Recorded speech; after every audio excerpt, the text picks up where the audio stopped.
বিশ্বের সবচেয়ে বড় ধর্মযুদ্ধ আসছে, গাজওয়াতুল হিন্দ, এক ভয়াবহ যুদ্ধ যেখানে ভারতবর্ষে হিন্দু মুসলিমদের মধ্যে সংঘর্ষ হবে এবং এখানে মুসলমানদের বিজয় নিশ্চিত। রাসূল সাল্লাল্লাহু আলাইহি ওয়াসাল্লামের ভবিষ্যৎবাণী অনুযায়ী এই যুদ্ধের ঘটনা কবে ঘটবে আর কেন এটি মুসলমানদের জন্য এত গুরুত্বপূর্ণ? আজকের ভারতে আমরা কি সেই পরিস্থিতির দিকে এগিয়ে যাচ্ছি? আসুন জানি গাজওয়াতুল হিন্দের ইতিহাস এবং ভবিষ্যৎ প্রভাব সম্পর্কে। সুপ্রিয় দর্শক, ভিডিওটি শেষ পর্যন্ত দেখুন।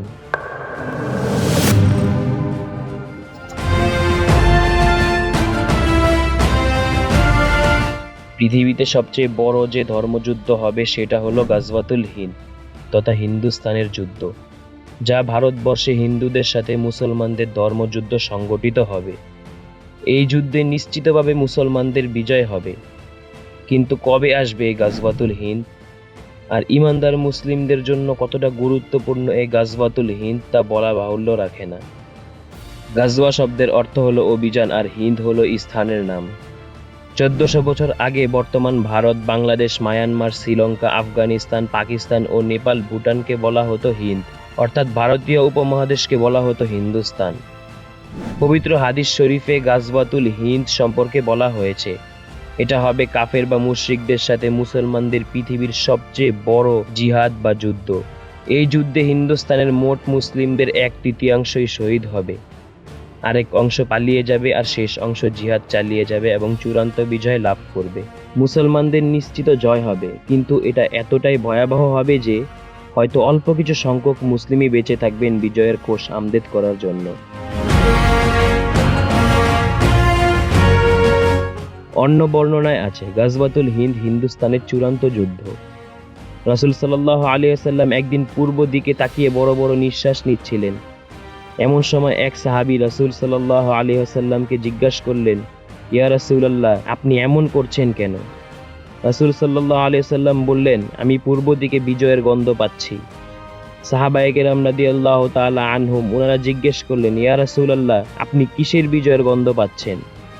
রাসূল সাল্লাল্লাহু আলাইহি ওয়াসাল্লাম বললেন, পূর্ব দিকে মুসলিম ও মুশরিকদের সাথে যুদ্ধ শুরু হবে।